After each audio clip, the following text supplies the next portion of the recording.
위대하신 주를 나 기억하겠네. 언약하신 대로 날 인도하시니 저 단비와 같은 은혜 늘 내려주시니 그 크신 주의 사랑 날 구속하셨네. 영광스런 주를 나 기억하면서 앞을 바라보며 나 달려가리라. 주 우리와 함께하며 늘 동행하시니 성령의 능력으로 섬기게 하소서.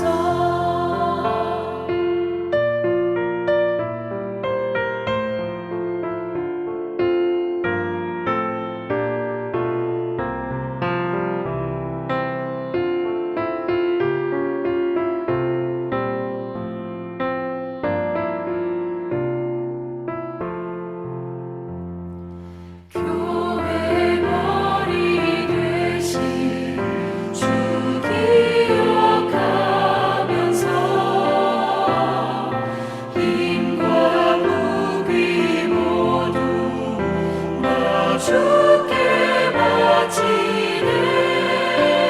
참 충성된 종이 되어 그 길을 가면서 주 다시 올 때까지 교회를 섬기리.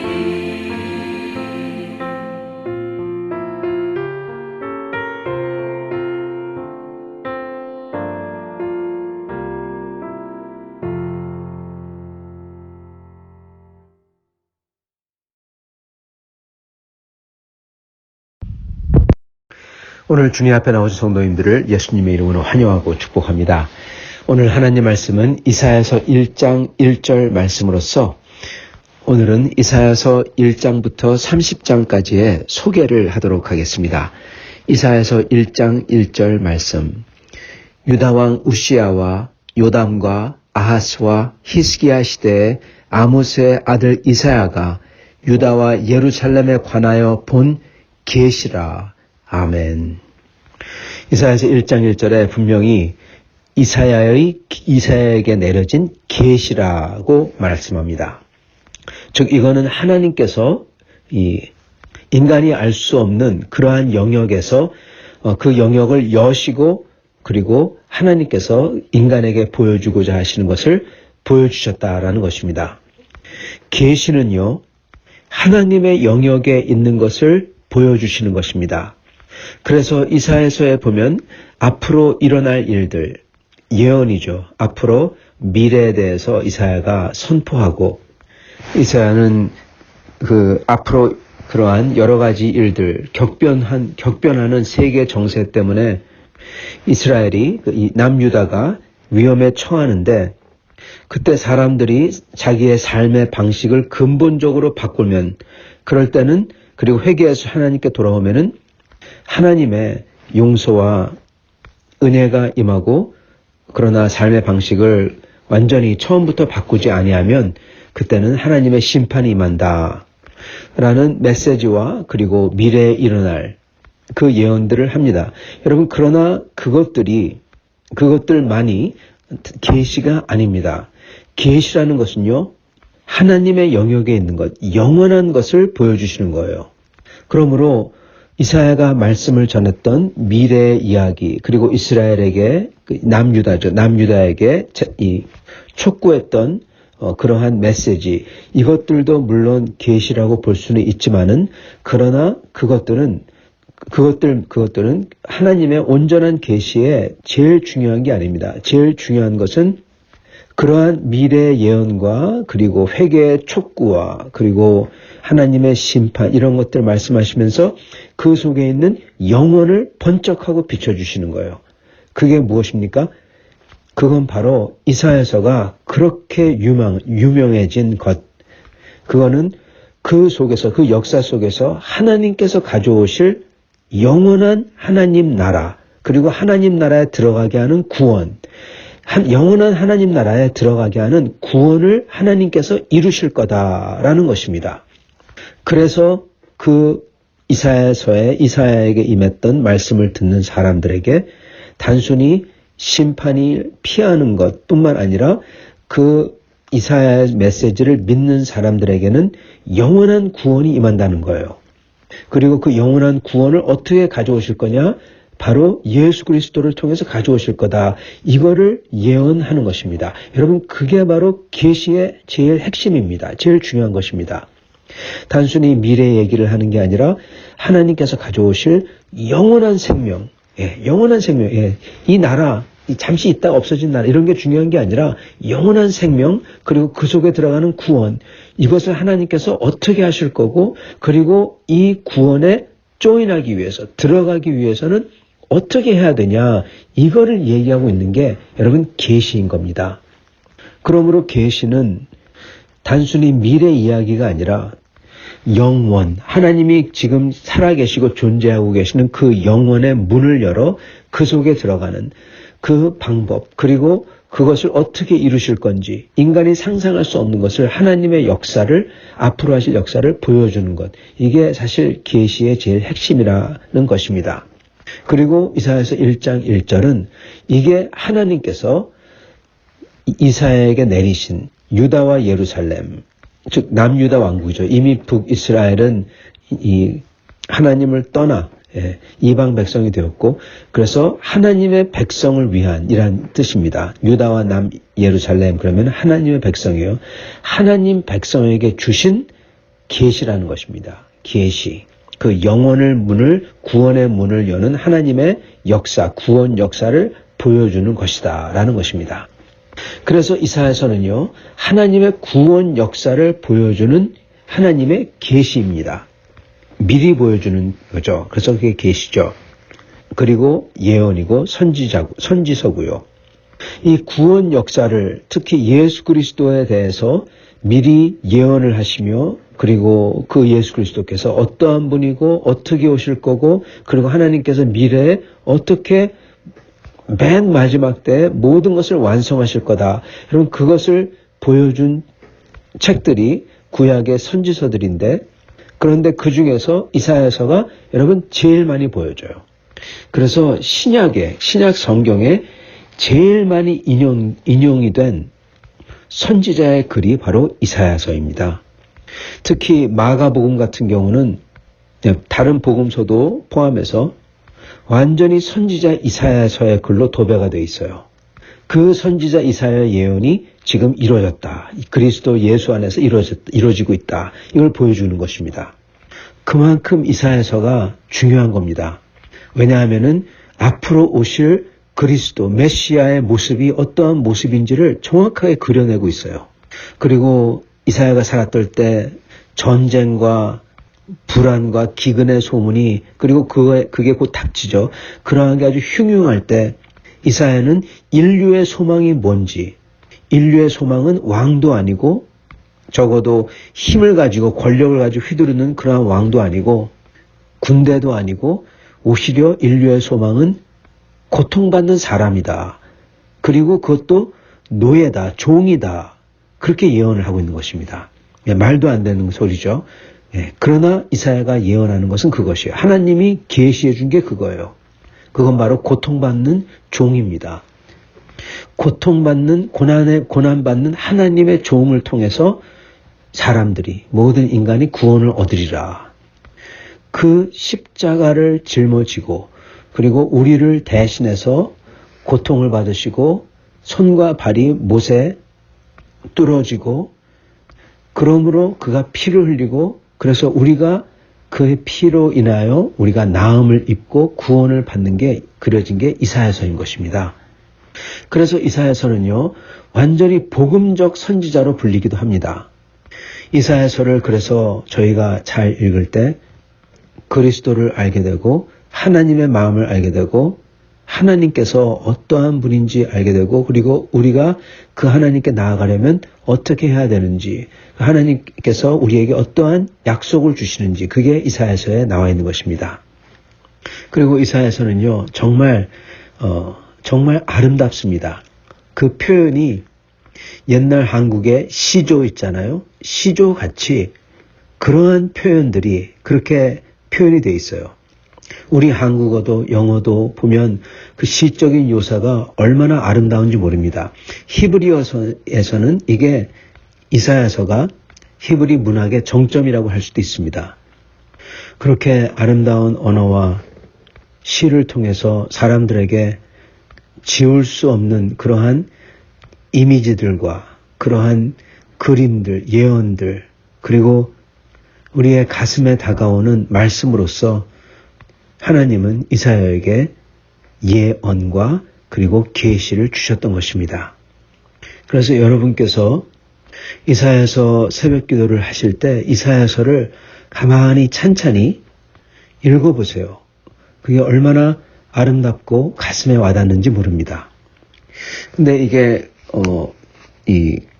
좀 안 그런 면도 있어요. 이게 무슨 얘기냐면 시적인 것도 있고 이사야서에 또한 역사적인 이야기도 있고 그리고 내용도 구원적인 게 있고 그리고 나라들에 대한 경고 같은 것도 있어요. 그래서 보면 이사야서 1장부터 12장까지는 그렇게 시적이고 아름답고 하나님께서 계시하는 그러한 내용들이 있습니다. 그래서 여러분이 그걸 읽으실 때 정말 참 아름답고 감명이 깊을 겁니다. 그러나 13장서부터는 각 나라들에 대한 경고들이 나와요. 13장 바벨론에 대한 경고에 이어서 여러 나라에 대한 예언들이 차례차례 이어집니다. 그래서 각 나라에 대한 경고는 그 나라가 처한 환경과 특징을 반영하고 그래서 그게 23장까지 갑니다. 그리고 그 다음부터는 이 이스라엘, 북이스라엘과 남유다에 대해서 하나님께서 경고가 쭉 나오고요. 그러면서 다시 31장서부터는 그러한 아주 참 아름다운 시적인 게 다시 또 쭉 나옵니다. 그러다 36장부터는 이제 역사, 즉 이야기가 나와요. 어떻게 이제 히스기야 왕 때 그 아수르가 쳐들어왔을 때 어떤 일이 일어났는지 쭉 나옵니다. 그러다가 40장부터 또 정말 읽어보면 정말 엄청난 대단한 정말 아름답고 시적인 그러한 예언들이 그때부터 쭉 나오기 또 시작합니다. 특히 이 50장이나 53장 같은 경우는 정말 유명하죠. 이 고난받는 종 예수 그리스도에 대한 모습을 그대로 그려놨죠. 우리가 성찬식 때 저희가 읽는 그러한 구절이 바로 이사야서 53장입니다. 그러면서 이제 맨 마지막 때 예수님을 심지어 넘어서 맨 마지막 때 어떤 일이 일어나는지 그러한 것을 이제 이사야 끝부분에 또 그리시죠. 그렇게 해서 이사야서가 대략 끝납니다. 그래서 이사야서는 이스라엘 백성들이 하나님께 돌아오도록 촉구하는 그러한 내용으로서 12장까지 그러한 아름다운 그런 시적인 그러한 계시와 촉구들이 있고 그리고 13장부터 또 하나님의 경고들이 있고 그런 다음에 다시 또 그러한 아름다운 시적인 하나님께서 말씀한 계시들이 나오고 그런 다음에 역사 어떻게 일들이 일어나는지 그런 이야기들이 나오고 다시 또 이렇게 시적인 또 마지막 때를 향한 그러한 예언들이 또 나오는 것입니다. 예수 그리스도에 대해서 40장부터 특히 53장 같은 경우 쭉 나오고 그 다음에 마지막 때에 대한 그러한 모습들이 끝부분에 나오는 거죠. 그래서 이렇게 읽어보면 너무나 아름답고 그리고 너무나 아름답다고 하는 말이 아마 맞지 않는 것 같습니다. 거룩하고 그 하나님의 거룩하심을 느낄 수 있는 그러한 말씀이 적힌 게 이사야서예요. 그런데 이러한 말씀들이 어느 가운데 나왔냐 이걸 또 봐야 됩니다. 선지자 이사야는 우시야 왕이 죽던 해 그때부터 히스기야 왕까지 약 60년간 사역을 했습니다. 그런 다음에 히스기야의 아들 므낫세, 이스라엘에서 제일 악한 왕이죠. 그에 의해서 톱으로 반으로 썰려서 죽었다는 게 이 유대교의 전승이에요. 그런데 그게 맞는 게 히브리서 11장 37절에 보면 이렇게 나옵니다. 또 어떤 이들은 조롱과 채찍질 뿐 아니라 결박과 옥에 갇힌 시련도 받았으며 돌로 치는 것과 톱으로 켜는 것과 시험과 칼로 죽임을 당하고 이렇게 나옵니다. 여기서 톱으로 켜는 것 이게 이사야를 뜻합니다. 그래서 선지자 이사야는 그렇게 순교를 했습니다. 그러나 그가 살아있을 때는 우시아나 특히 히스기야 왕에게는 엄청난 영향력이 있었습니다. 그 당시 이스라엘이 우시아 왕 때 이스라엘이 어쩌면은 가장 강하고 부유했던 시기입니다. 정말 잘 살고 그리고 힘도 셌어요. 제가 이스라엘 그러면 죄송합니다. 자꾸 이스라엘 그런데 남유다를 뜻합니다. 그런데 그렇게 잘 사는 속에서 이사야는 뭔가 잘못된 걸 보기 시작합니다. 어떻게 나오냐면은 사람들이 술에 취해 살았다고 나오고, 즉 타락한 거죠. 돈이 많으니까 술 마시고 방탕해지는 거죠. 그리고 여자들은 아주 사치하고 사람들이 헐벗어 있을 때 여자들은 그들의 사치를 채우기 위해서 아주 말도 안 되는 그러한 행동을 하고 그리고 남자들은 그거를 또 채워주고 그리고 사람들은 하나님을 믿는다고 하지만 사실은 하나님은 멀리 있고 상관도 안 하는 그러한 사회. 그러면서 하나님이 아닌 새로 생긴 신들과 그리고 그들의 욕구와 그리고 그들의 소망을 채워준다는, 즉 복준다는, 기도하면 복준다는 그러한 신들을 따르는, 우상을 따르는 모습들. 이거를 지적합니다. 그런데 문제는 뭐냐면 지금 사실 이사야는 여러분 궁중 제사장입니다. 즉 궁에 있던 유력한 정치인이자 재상 같은 사람이에요. 그러면서 동시에 선지자였죠. 그렇기 때문에 이사야의 글이 여러분 굉장히 아주 고급스러운 겁니다. 아주 교육받은 사람이거든요. 그렇기 때문에 이 사람은 세계의 정세를 파악하고 있었어요. 지금 세상이 어떻게 돌아가냐. 유다는 여태까지 위에는 북이스라엘 그리고 또 북동쪽에 있는 아람 이 나라들한테 항상 시달려 왔습니다. 맨날 싸우고 그랬는데 근데 이 나라들이 약해지고 그리고 남유다는 잘 살고 그리고 부유해지고 그러면 사람들이 이렇게 사치하고 그리고 낭비하고 타락하고 이러는 와중에 벌써 저기 멀리서 이 전쟁의 그림자가 드리우는 것입니다. 그건 바로 아수르입니다. 아수르가 세력을 몰아서 이제 강대해지고 이제 치고 내려오려고 하는 게 보이는 거예요. 근데 사람들이 이렇게 타락했어요. 그러니 지금 이사야는 그것을 벌써 보면서 걱정하는 겁니다. 근데 하나님께서 이사야에게 하나님께서 그 아수르를 통해서 하나님의 백성을 심판하시겠다는 겁니다. 그렇기 때문에 이사야는 그걸 보면서 사람들에게 회개하라고 촉구를 하는 거예요. 벌써 보이거든요. 그러나 우시야 다음 아하스 왕은 이사야의 말에 주의를 기울이지 않습니다. 그래서 이사야가 아하스에게 아주 강하게 나가죠. 그러나 그 다음 왕 히스기야는 이사야의 말, 하나님의 말씀을 듣고 그리고 위기 때마다 선지자 이사야를 불러서 자문을 구하죠. 바로 그 내용이 그래서 위기를 이겨내는 내용이 이사야서에 또한 그 이야기로서 기록되어 있는 것입니다. 아수르가 태동할 때 아하스는 아수르하고 같은 편이 되려고 그래요. 그러나 하나님께서는 그것에 대해서 경고를 하시죠. 결국 아수르가 이 북이스라엘을 멸망시키고 아람을 멸망시킵니다. 그래서 이스라엘은 아주 위험한 그러한 이 상황에 노출이 되죠. 그런 다음에 히스기야 때 아수르가 쳐들어오죠. 이사야가 아하스에게 아수르하고 동맹을 맺는다고 그러지 말라고 했거든요. 근데 아수르가 결국 그 동맹 따위는 배신하고 그냥 쳐들어오는 것입니다. 그때 히스기야가 하나님께 기도해서 정말 큰 기적, 그 아수르를 다 물리치는 역사가 일어나죠. 그게 이사야서에 기록이 되어 있습니다. 그러나 또 히스기야는 바벨론의 사자들한테 잘 보이려고 하고 그들하고 동맹을 맺으려고 합니다. 그런데 하나님께서 그와 갖다가 원하지 않으셨거든요. 그래서 이사야는 바벨론이 쳐들어와서 이 남유다를 멸할 거다. 그걸 예언을 합니다. 그리고 나중에 바벨론 왕국을 멸망시킬 바사, 페르시아 제국이죠. 거기에 구로, 그 사람이 이스라엘 백성들을 다시 포로에서 데려올 것이다. 그것까지 예언을 합니다.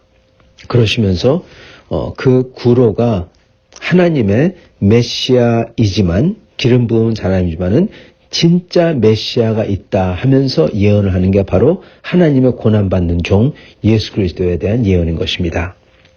즉 완전한 구원을 이제 보여주시는 거예요.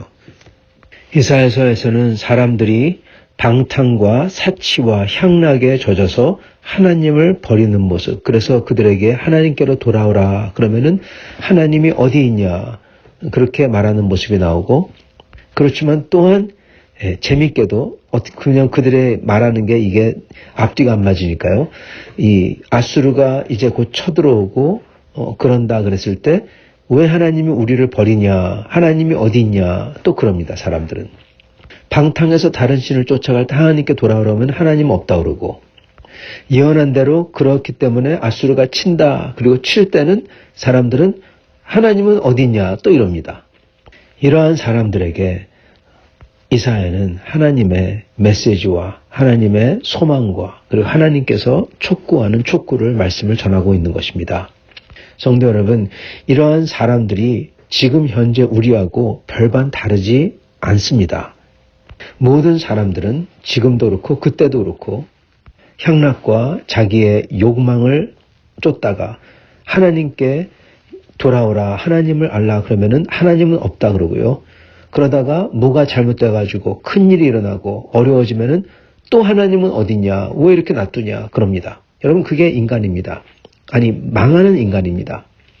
사는 인간은, 구원받는 인간은 그렇게 돌아오라 그랬을 때 자기 자신을 보며 어이쿠 그러면서 하나님께 돌아오려고 하고, 그리고 만약에 하나님께서 아수르를 통해서 친다는 것처럼 하나님께서 우리를 치실 때, 그럴 때 정신 차리고 내가 죄송합니다, 내가 잘못했습니다 하면서 하나님께 돌아오는 게 구원받는 인간인 것입니다. 그러면서 그 속에서 하나님이 치실 때 그렇게 고생과 어려움 속에서도 하나님이 분명히 살아계심을 믿고 하나님께서 약속하신, 하나님을 붙들기만 하면 하나님께서는 지금 이 삶뿐만 아니라 영원한 삶으로 인도하신다는 그 약속을 믿을 때 그 사람이 사는 것입니다. 그리고 그 하나님의 약속의 중에서 가장 핵심된 약속이 무엇이냐? 그렇게 구원에 이끌 것을 하나님의 고난받는 종으로 이루신다. 즉 이스라엘이 이렇게 하나님의 말을 듣지 아니하고 죄를 짓고 자기 멋대로 할 때 하나님께서는 하나님의 종에게 고난을 담당시켜서 그들의 죄를, 그들의 그 악함을 다 담당시켜서 하나님의 종이 그 죄를 짊어지게 하겠다. 그를 믿으면 산다. 이거거든요. 그 당시 백성에게. 우리도 마찬가지입니다. 우리의 죄, 우리의 악함을 예수 그리스도께서 다 짊어졌기 때문에 우리가 산다. 그것을 믿으면은 그 구원에 이룰 수 있다는 것입니다. 이게 이사야의 메시지예요. 그리고 그러한 사람들에게는 영원한 하나님의 나라, 하나님께서 가져오실 그 영원한 비전을 보여주는 게 또한 이사야인 것입니다. 그래서 이사야서에는요, 지금 현재 우리에게 필요한 하나님의 길, 하나님께서 뭘 원하시는지, 그리고 회개해야 될 것, 돌아와야 될 것, 그러는 사람에게 무엇을 믿어야 되고 하나님께서 어떻게 역사를 하시고, 우리가 인간이 상상할 수 없는 구원, 고통받는 종을 통해서 오히려 구원하시는 거죠. 그에게 짊어지음을 울었어. 그렇게 하나님께서 구원하는 방법에 대해서 보여주시고 그것을 어떻게 믿어야 되고 그리고 아수르가 침략한 가운데 우리가 고난 속에 있는 가운데에도 어떻게 소망을 둬야 되고 그리고 그러한 사람에게 어떠한 미래가 펼쳐지고 하나님께서 어떻게 역사를 완성하실지 이 구원 역사를 다 보여주는 게 바로 이사야서인 것입니다. 사랑하는 성도 여러분, 우리도 오늘 이사야서 전체를 보지만은 이 말씀을 들으면서 그 하나님의 계시를 저희도 똑같이 받는 겁니다. 저희가 받고 있습니다. 이럴 때 저희는 선지자 이사야가 촉구한 것처럼 항상 하나님께 돌아오는 사람, 하나님을 비록 버리고 또는 하나님 앞에서 방탕했고 또는 하나님 앞에서 고집을 피웠다고 하더라도 하나님의 이 소리를 들을 때 하나님께 돌아오고 그리고 저희가 상상할 수 없는 말도 안 되는 방법을 통해서 구원하신다고 하셨을 때 그 구원의 핵심인 긍휼히 여기심과 우리를 사랑하는 것을 딱 보고 그 하나님을 믿고 붙들고 그리고 그 어려움 속에서 있을 때 언젠가 완전하게 이루실 그 하나님의 나라를 믿고 소망하며 붙드는 것입니다. 여러분, 그게 우리가 해야 되는 것입니다. 그럴 때 하나님께서 이 이사야에서 기록된 그 모든 계시를 다 이루실 때 우리가 그 은혜 속에 그 계시 속에 참여하리라 믿습니다. 왜냐하면 그 말씀대로 지켰거든요. 말씀을 따랐거든요. 그러니까 그 말씀대로 이루어주시는 것입니다. 이렇게 이사야서의 계시가 다 이루어지는 복을 받는 그 은혜 속에 사는 여러분과 저가 될 수 있기를 간절히 축원합니다. 같이 기도하겠습니다.